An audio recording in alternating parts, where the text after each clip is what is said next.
લોકોના પ્રશ્નો, ફરિયાદો કે રજૂઆતો સ્થાનિક કક્ષાએ જ અસરકારક અને ન્યાયપૂર્ણ રીતે હલ થઈ શકે તે હેતુથી જિલ્લા સ્વાગત કાર્યક્રમ યોજવામાં આવે છે.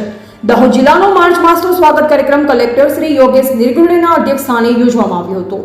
જિલ્લા સ્વાગત કાર્યક્રમમાં અરજી કરનાર અરજદારોએ પોતાના પ્રશ્ન કલેક્ટર શ્રી સમક્ષ રૂબરૂ રજૂ કર્યા હતા.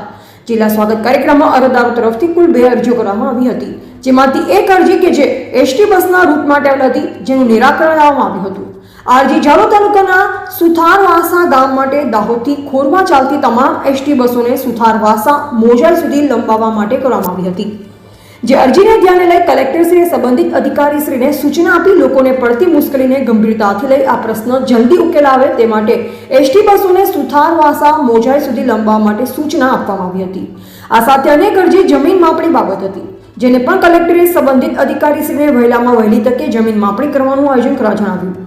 જિલ્લા સ્વાગત કાર્યક્રમ દરમિયાન જિલ્લા વિકાસ અધિકારી શ્રી સ્મિત લોઢા, નિવાસી અધિક કલેક્ટર શ્રી જે.એમ. રાવલ, નગરપાલિકા ચીફ ઓફિસર શ્રી યશપાલસિંહ વાઘેલા સહિત અન્ય સંબંધિત અમલીકરણ અધિકારી શ્રી ઉપસ્થિત રહ્યા હતા.